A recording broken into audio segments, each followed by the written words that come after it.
Saudara kalau masih ingat, minggu yang lalu saya katakan bahwa kita ini semua berhutang nyawa kepada Yesus Kristus.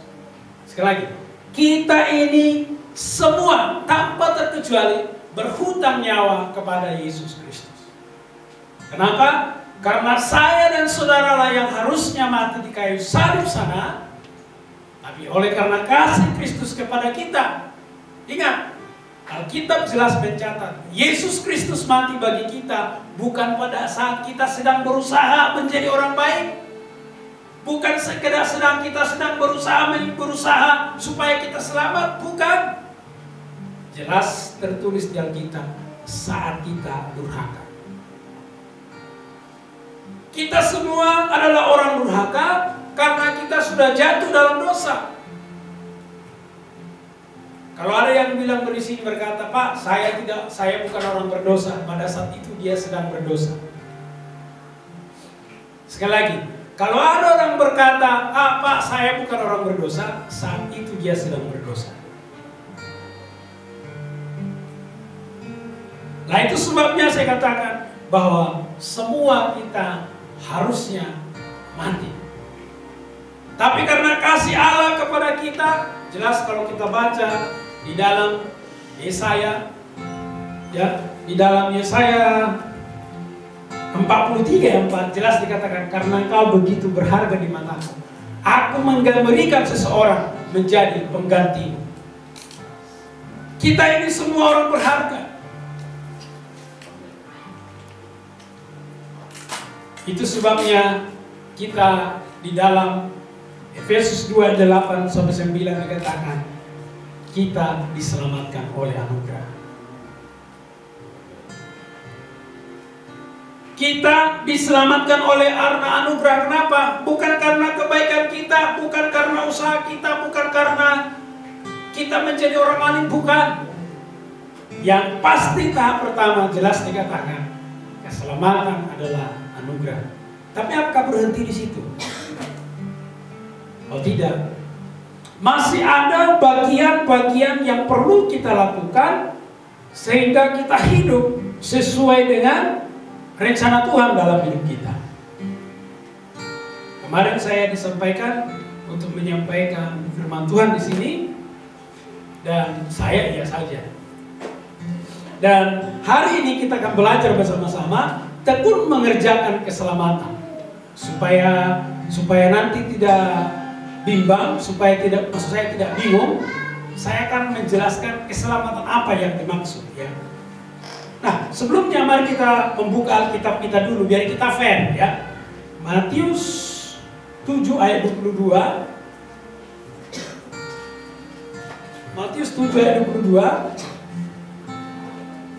Matius 7:21-22. Ini ayat yang mengerikan ini. Ya. Kita baca sama-sama, bisa baca di Alkitab, bisa baca di Alkitab, bisa juga baca di layar. Kita baca sama-sama dengan suara lantang. 1, 2, 3.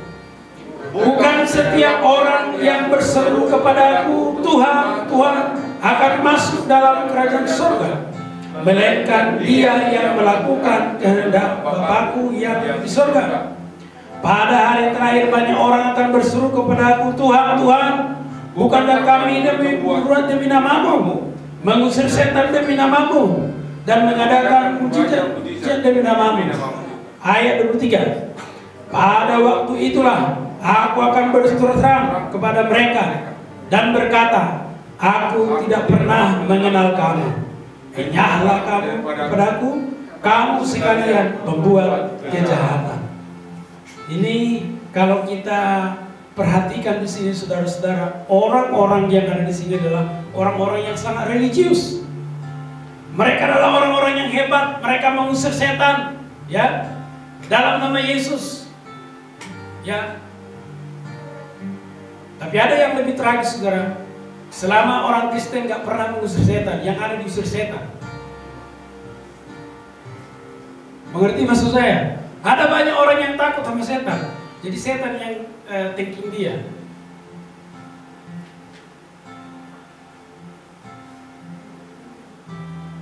ini mengusir setan dalam nama Tuhan. Bahkan dikatakan bernubuat. Wow, keren lagi bernubuat. Ini orangnya sangat religius ini saudara. Ya, bernubuat. Ya, Tuhan berfirman demikian. Kemudian mengadakan mukjizat. Tapi Yesus berkata, aku tidak pernah mengenal kamu.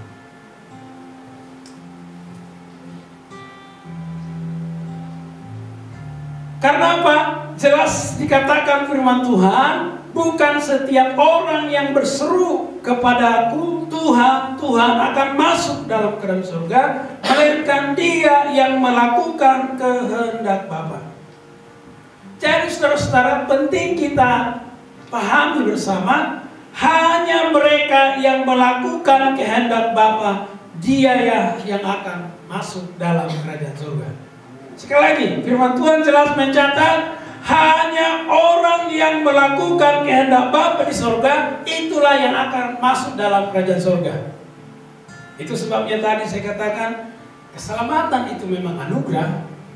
Tapi begitu kita selamat bukan berarti langsung blok. Masih ada bagian yang harus kita kerjakan, yaitu apa? Kita hidup sesuai dengan kehendak Bapa di surga. Nah, kalau kita berbicara keselamatan, saya sedikit berbicara teologi dulu. Dan saya ingat, saya sering sampaikan di sini, ini mengingatkan kembali supaya kita. Nah, dalam disertasi saya akan temanya itu keselamatan. Jadi kalau bicara keselamatan memang asik, berjam-jam pun nggak bakalan habis. Nah, saya membagi 3 keselamatan. Yang pertama saya sebut initial salvation atau keselamatan awal. Keselamatan awal ini, inilah kita dibenarkan, dilahirkan kembali, kemudian kita dikuduskan. Nah, ini semua anugerah, nggak ada bagian kita di situ. Semua itu hanya pekerjaan daripada Yesus Kristus. Kemudian karena kita percaya, kita diadopsi menjadi anak. Kita percaya pun itu pun karena anugerah. Itu sebabnya dikatakan dalam Efesus 2:8 ayat 9, kita ini diselamatkan oleh karena anugerah. Bukan hasil pekerjaan, bukan karena hasil usaha. Nah, hari ini kita membahas tekun mengerjakan keselamatan. Keselamatan mana yang harus kita kerjakan? Jadi, itu nanti saya jawab pada poin yang kedua, tapi saya jelaskan dulu poin yang ketiga. Keselamatan bagian yang ketiga itu adalah keselamatan akhir atau the ultimate salvation, di mana kita nanti masuk surga. Kita tidak lagi bergumul dengan dosa, kita sudah selamat dari dosa, kita sudah bersama-sama dengan Bapa di surga. Kalau kita baca dalam Efesus, di dalam Roma 28, kita nanti dimuliakan bersama-sama di surga. Nanti kita akan bahas ayat ini. Nah, yang kedua itu adalah keselamatan yang progresif. Keselamatan yang progresif ini, inilah yang mau saya bicarakan hari ini. Sekali lagi saya katakan, kita ini ditentukan menjadi segambar dengan Kristus. Jadi salah satu kehendak Bapa di dalam hidup kita sebagai orang percaya, yaitu menjadi serupa dan segambar dengan Kristus. Mari kita buka Alkitab kita dalam Roma 28.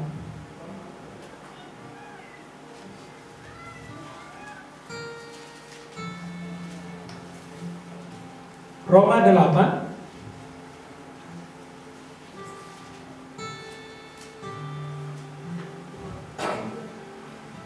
Roma 8 ayat 29 sampai 30. Semua orang yang dipilihnya dari semula, mereka juga ditentukannya dari semula untuk menjadi serupa dengan gambaran anaknya, supaya ia, anaknya itu, menjadi sulung di antara banyak saudara. Dan mereka yang ditentukannya dari semula, mereka itu juga dipanggilnya. Dan mereka yang dipanggilnya, mereka itu juga dibenarkannya. Dan mereka yang dibenarkannya, mereka itu juga dimuliakannya. Tadi saya katakan saudara bahwa keselamatan yang bagian yang ketiga atau yang terakhir, kita dimuliakan.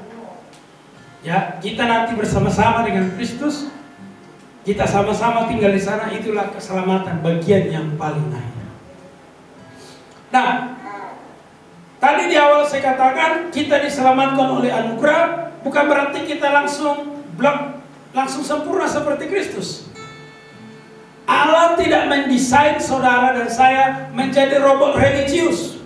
Tahu robot religius? Ya, Tuhan main remote control dari surga. Ini saya setel dulu kayak ini menjadi seperti malaikat. Setel dia hidup seperti malaikat. Oh, hampir berdosa dia. Belok ke kiri sedikit. Oh, lurus lagi. Wah, hampir jatuh dia.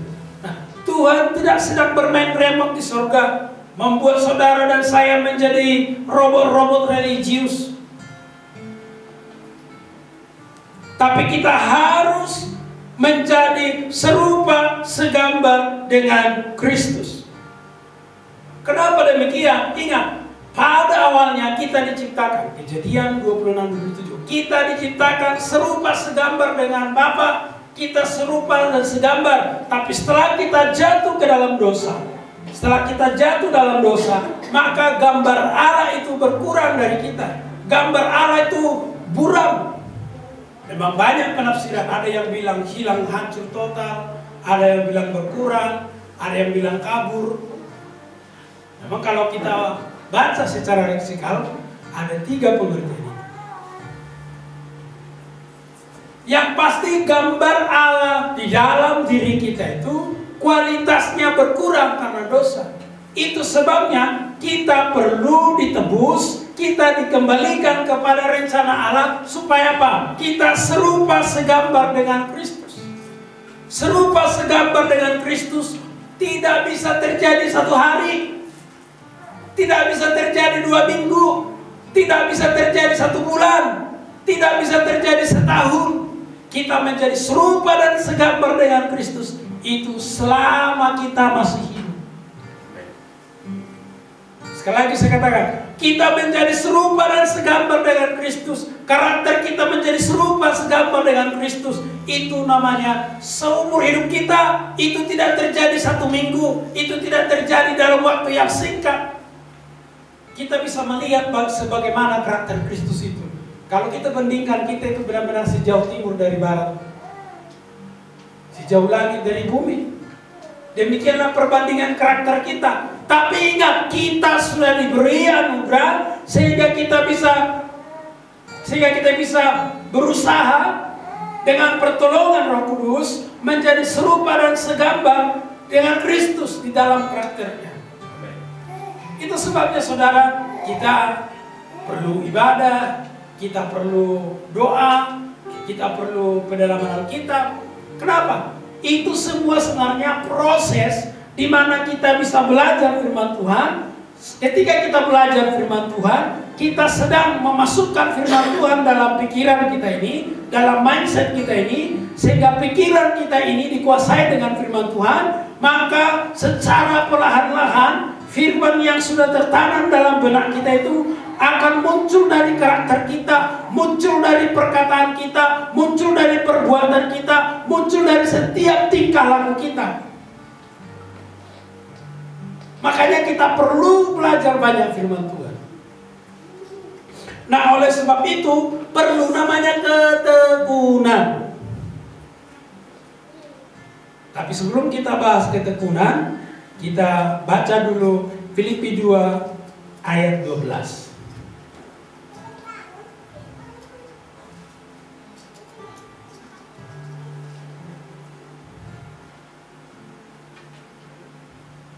Filipi 2 ayat 12.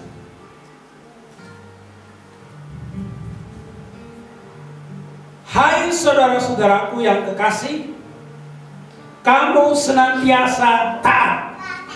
Nah ini luar biasa, ini jemaat di Filipi. Rasul Paulus memberi statement, kamu senantiasa taat. Ya, bukan taat kadang-kadang, bukan taat sementara. Salah satu jemaat yang cukup dewasa menurut saya di dalam Alkitab itu adalah jemaat di Filipi. Salah satu. Memang ada banyak permasalahan di sana, ya. Ada yang menonjolkan egoisnya, ada yang nggak mau mengalah, ada yang menganggap dirinya lebih penting daripada yang lain, ada yang merasa, ada yang mau gila-gila hormat, ya. Kalau kita baca di ayat-ayat sebelumnya itu jelas di situ. Tapi di sisi lain mereka punya ya kualitas rohani yang cukup baik. Ini menunjukkan saudara, memang tidak ada yang sempurna. Tapi sekalipun demikian, kesempurnaan kita itu progresif. Kita kan dikatakan, hendaklah kamu sempurna sama seperti Bapamu sempurna. Kalau Bapa kita kan sempurna secara absolut. Kalau kita itu sempurna secara bertahap atau secara progresif. Rasul Paulus berkata di sini, kamu senantiasa taat. Artinya, ketika kita belajar taat, bisa saja kita gagal. Bisa saja kita berhasil, tapi yang utama di sini belajar taat senantiasa, bukan sekali-sekali, bukan 2 kali, atau bukan hanya hari Minggu. Saya ingat dulu begini, waktu saya SD, teman saya bilang begini, "Loh, ayo nyuri nanas yuk, atau nyuri jeruk, apa aja lah di ladang orang." Saya bilang, "Terus kalau hari Minggu nggak boleh." Saya bilang, kalau hari lain gak apa-apa, tapi kalau hari Minggu saya gak mau. Nah, ini dulu pemahaman saya ini. Kalau hari Minggu gak boleh, main judi gak boleh, pegang kartu gak boleh, curi gak boleh, tapi Senin sampai Sabtu, ya. Hari Minggunya haleluya, Senin sampai Sabtu hari lupa semua. Ini namanya nggak senantiasa, taatnya hanya hari Minggu saja. Ya saya ingat persis itu waktu saya SD, ya. Itu taat senantiasa, bukan taat senantiasa itu.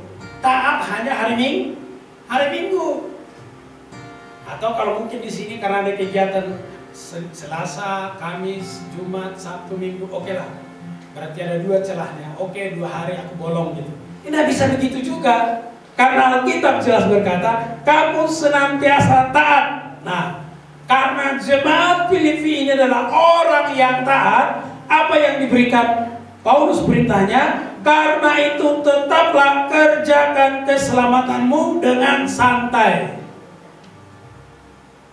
Benar ya? Kerjakanlah keselamatanmu dengan rileks. Terjemahan Alkitab saya kali yang salah ya.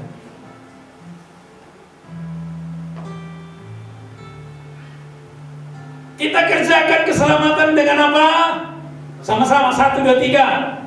Takut dan gentar.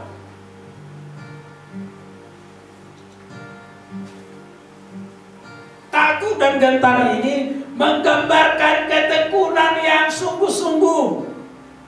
Artinya apa? Bayangkan saudara dengan pedenya masuk nanti pada surga. Wah, saya sudah bernubuat. Oh, saya sudah thinking setan, ya. Yang lumpuh melihat, yang buta berbicara, ya.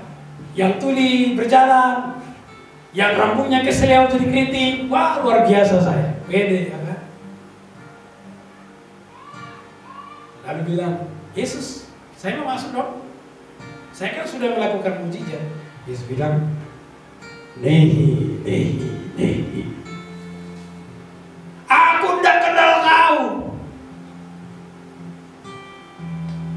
Kalau Yesus ngomong seperti ini, berarti ada kemungkinan. Biar ada orang bilang, Ya nanti kita sekali selamat tetap selamat. Lah ayat ini menunjukkan bahwa ada kemungkinan ada orang ditengking dari surga. Benar apa betul ini? Apa saya yang salah nih? Kita kan sepakat tadi Matius 7 ayat 21 ya. Ada orang yang ditengking. Enyahlah kau, waduh. Kalau udah pulang nggak kenal masih mending toh. Enyah loh.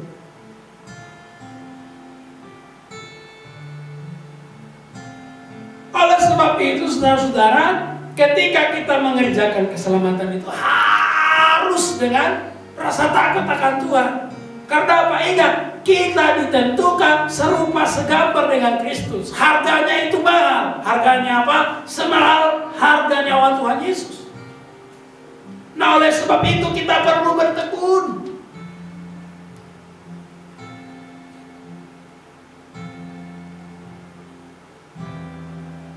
Kalau kita tidak bertekun, hati-hati dengan Matius 7 ayat 21 sampai 22. Saya tidak menakut-nakuti saudara-saudara. Tapi ini serius. Karena Alkitab yang ngomong. Kita harus kerjakan apa yang saya bilang tadi itu, keselamatan yang progresif itu kita harus sama seperti Kristus. Kalau keselamatan di tahap awal benar, itu semua anugerah. Itu nggak bisa kita kerjakan.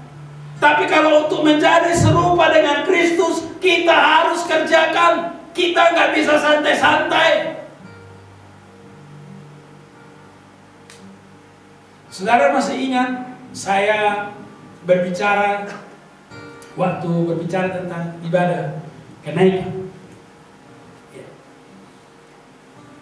Nah, saya saat itu berbicara dari konteks budayanya pernikahan kuno orang Yahudi.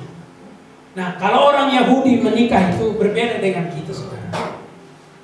Kalau orang Yahudi itu ada banyak tahapannya, persis seperti tahapan keselamatan itu. Nah, salah satu di sebelum acara pernikahan itu, ya, ada beberapa tahapan. Jadi nanti ada perjanjian, ada kontrak nikah, bukan kawin kontrak nikah. Jadi kalau orang Yahudi itu sebelum mereka berpesta itu ada durasinya setahun. Jadi begitu sudah siap semuanya, mempelai laki-laki akan pulang ke rumah bapaknya dalam waktu setahun. Dan mempelai perempuan harus standby setiap hari menunggu. Sekali lagi, kalau orang Yahudi menikah,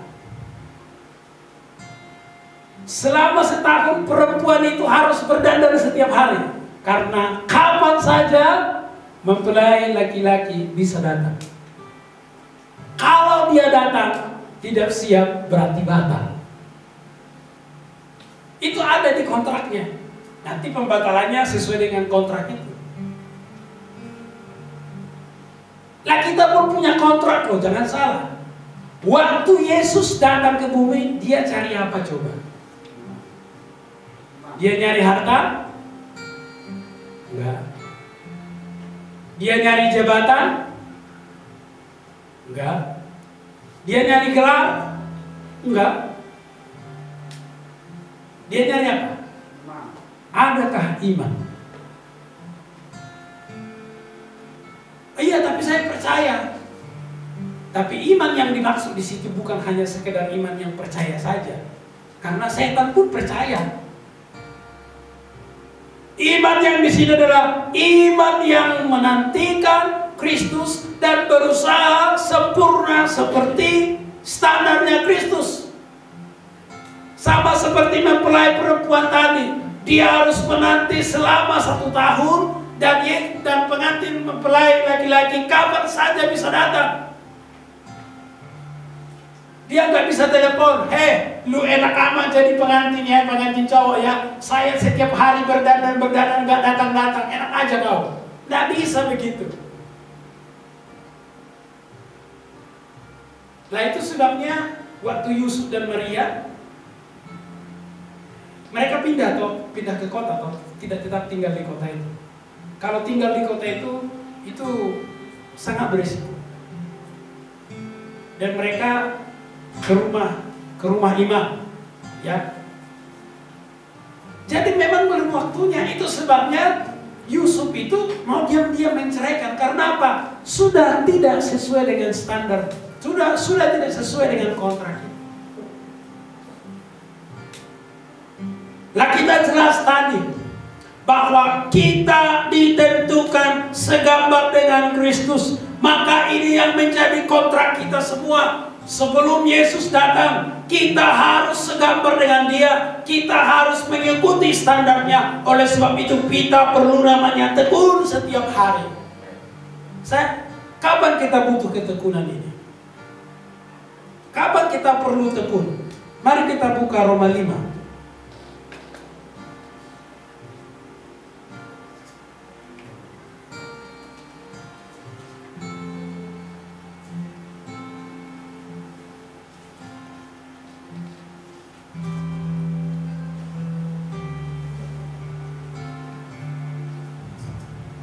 Saya akan bacakan untuk kita saudara-saudara Roma 5, saudara bisa mengikutinya, ayat 3 sampai 5.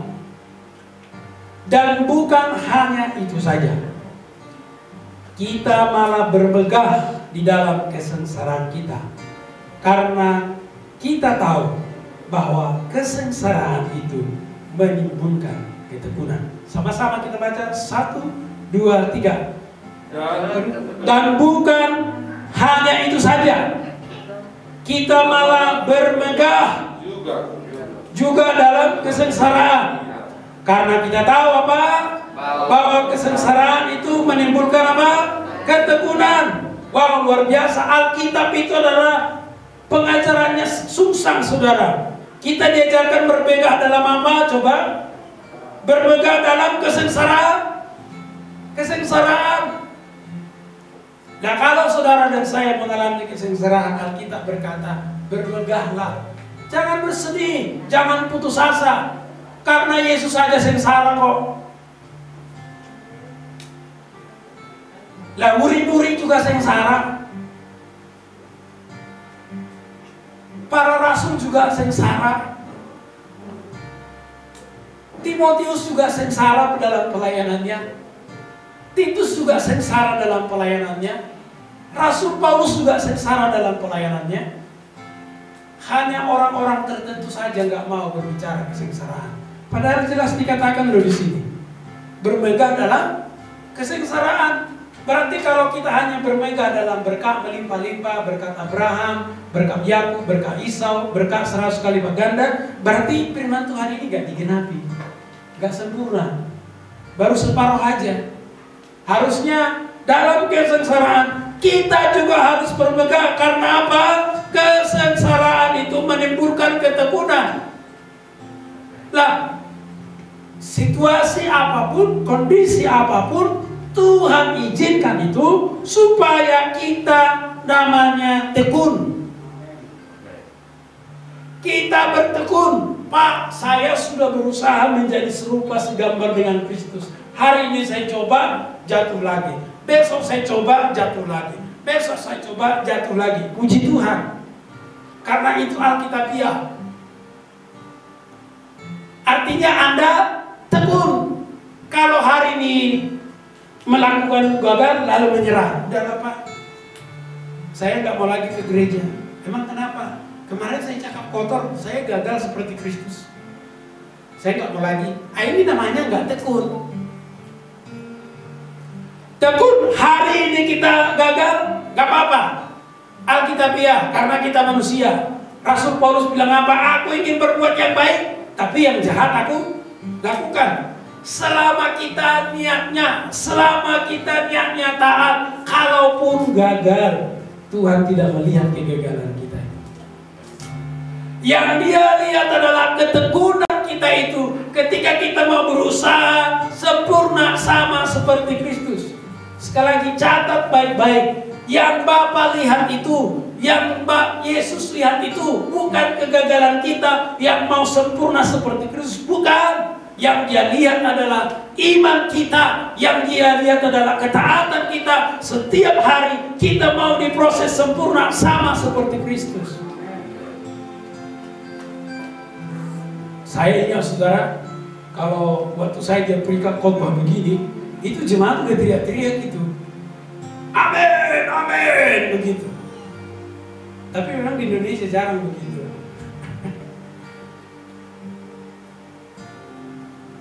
Ini benaran loh.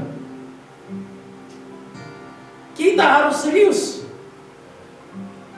Kita harus sempurna dengan Kristus. Kita harus bertekun. Ingat, salah satu bagian daripada keselamatan itu, yaitu menjadi serupa dengan segambar dengan Kristus. Jadi jangan berpikir, oh keselamatan hanya karena anugerah, oh saya selamat hanya anugerah saja. Lah, kita itu bukan robot rohani yang pakai remote control dari surga. Kita punya keputusan, yaitu untuk memilih taat atau memilih ketekunan. Taat tidak taat, tekun tidak tekun.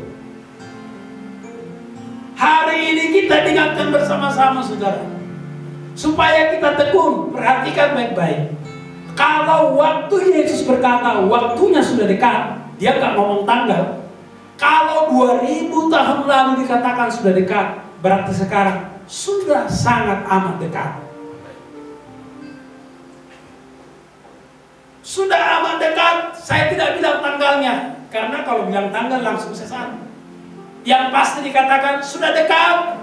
Kalau dulu sudah dekat, berarti sekarang sangat dekat. Maka perlu kita tekun. Bukan hanya hari Minggu, bukan hanya 2 jam seminggu, setiap hari di dalam kehidupan kita, setiap hari. Ini bukan proses yang mudah, tapi yang pasti adalah kita perlu catat baik-baik, kita diberi Roh Kudus. Ini Roh Kudus itu kan penolong. Nah kalau orang Pentakosta nggak mengandalkan Roh Kudus, dipertanyakan itu loh. Sekali lagi, kalau ada orang yang beribadah di Pentakosta tapi tidak mengandalkan Roh Kudus, dipertanyakan itu. Nah kan gereja aliran Pentakosta kan yang diandalkan itu kan ya Roh Kudus kan mewakili semua, tapi yang ditonjolkan itu. Kita punya penolong yang bisa menolong kita setiap hari, yang bisa menolong kita setiap saat, yang standby selalu menolong kita kapan saja, di mana saja. Kembali saya review saudara-saudara. Tadi di awal saya katakan, berdasarkan Matius 7 ayat 21 sampai 23, tidak semua orang akan masuk surga. Ingat itu baik-baik. Hanya mereka yang melakukan kehendak Bapa. Salah satu kehendak Bapa dalam hidup kita berdasarkan Roma 8 ayat 9, yaitu kita menjadi serupa segambar dengan Kristus. Menjadi serupa dan segambar dengan Kristus itu tidak terjadi satu hari.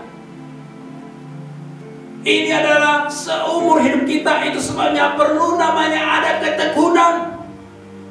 Kita tekun menjadi serupa segambar dengan Kristus. Kalau kita tidak bertekun, kalau kita lengah, Yesus bisa datang kapan saja. Yang dia cari bukan apa-apa. Yang dia cari iman kita yang taat, yang mau sempurna seperti Kristus.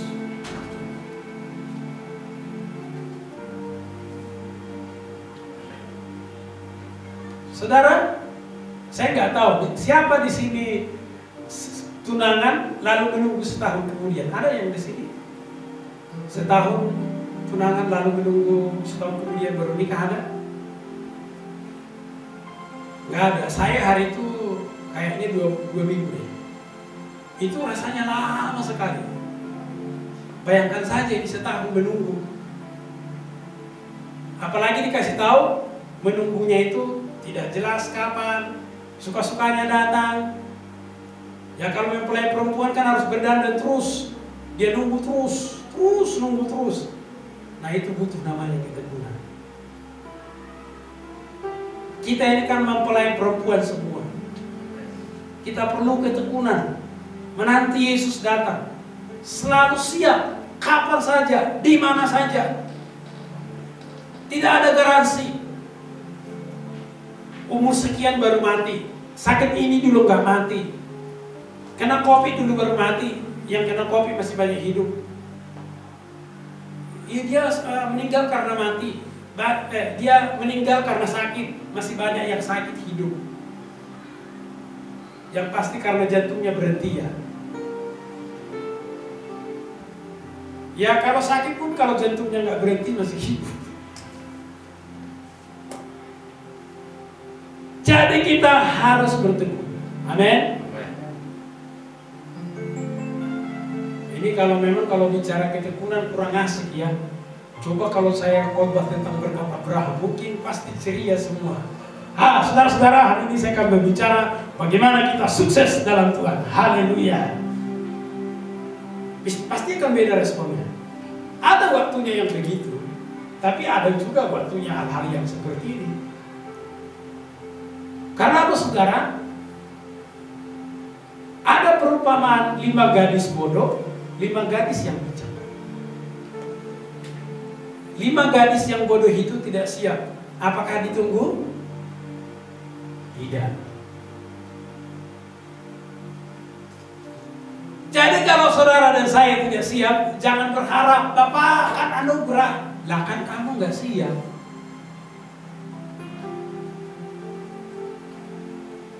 Jadi kita nggak bisa melihat satu sisi saja, tapi kita harus melihat keseluruhan Alkitab itu.